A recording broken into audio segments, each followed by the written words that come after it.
This is OwlUp, where learning happens in minutes, not hours.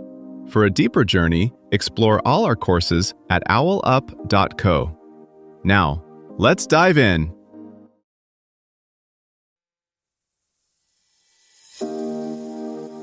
Welcome to Chapter 1 of the Dopamine Reset, where we're diving into how this fascinating brain chemical actually works and why it has such a grip on everything from your morning coffee craving to your late-night phone scrolling.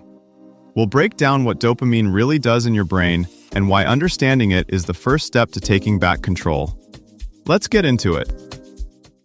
Right now, a tiny fraction of your brain cells is quietly deciding what you crave, what you chase, and what you quit.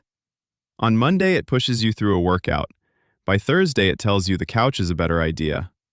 Same brain, same life. So why does your motivation flip so fast? Some days it feels like you're piloting your life. Other days, it's as if someone subtly swapped out the controls.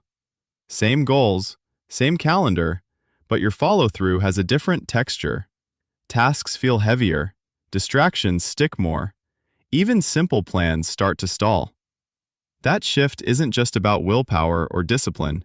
It's about how your brain is tagging certain actions as worth the effort right now and quietly downgrading others. Underneath your to-do list, there's a live scoreboard updating in real time, awarding hidden bonuses to certain behaviors and quietly taxing others.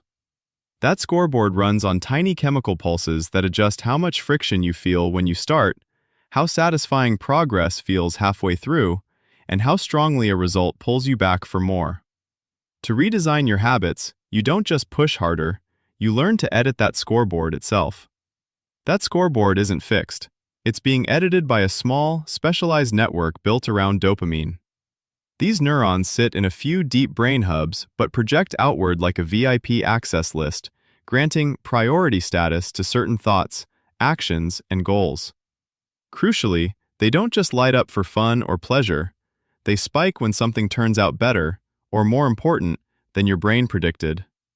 Miss a deadline and then pull off a last-minute save?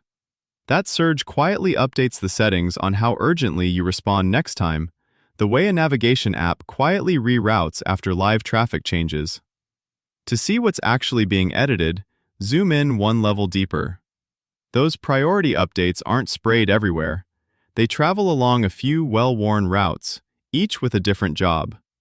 One route runs from the midbrain into areas that shape focus and planning, shifting how sharp or foggy a task feels. Another projects into movement systems, subtly changing how easy it is to get your body to cooperate. A third dives into reward hubs that glue actions to outcomes, so that do this, get that becomes a little more or less compelling next time. Each route speaks the same chemical language, but uses different dialects. 5 receptor types, clustered in different places, with different sensitivities.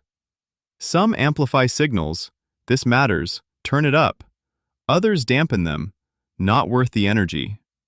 In practice, that means the same burst can push you to lean in, freeze up, or just not care, depending on which receptors it lands on and where. Timing also matters. There are slow, background levels setting your general readiness, and then there are sharp, short spikes that say, update your expectations right now. Those fast spikes are less about feeling good in the moment and more about teaching circuits which patterns were surprisingly useful. Hit 3 good writing sessions in a row at a new coffee shop, and tiny, well-timed peaks start wiring that context to this is where work happens. Crucially, these systems respond to contrast, not just intensity. A moderate surge after a low, boring baseline can feel compelling. The same surge on top of constant highs barely registers. That's one way endless scrolling, frequent novelty, or strong stimulants can quietly flatten the impact of normal wins. The dial stops having room to turn. Here's where it gets practical. Because these circuits care so much about prediction errors, moments when reality beats your internal forecast, you can influence them by how you set those forecasts. Break a project into sub-targets that are just hard enough to be uncertain, and each small, better-than-expected result generates a more useful teaching signal than one giant, delayed payoff. A bit like adjusting an instrument's tuning pegs between songs, you're learning to nudge the system so that realistic, frequent surprises work in your favor instead of being monopolized by distractions. Think of how a live band adjusts mid-show. The drummer speeds up when the crowd responds. The singer leans into a chorus that hits harder than expected. The sound engineer quietly dials certain channels up or down. In your brain, dopamine plays a similar role for timing and allocation, not just how much of a behavior you do, but when you're most likely to do it, and which cues get a backstage pass. For instance, the same external reward can hit 3 people differently depending on recent set lists. Someone coming off a dopamine-heavy weekend, binge-watching, junk food, constant novelty, may find normal work wins oddly muted. Another person, after a period of low stimulation, might feel a small compliment shift their entire afternoon. This helps explain why context switches, changing location, device, or time of day, can suddenly make a stuck task feel doable. You're altering which cues get paired with those fast teaching signals, effectively rerouting attention and effort without forcing it. Dopamine's reach is also social and cultural. Shift the inputs, and you shift collective behavior.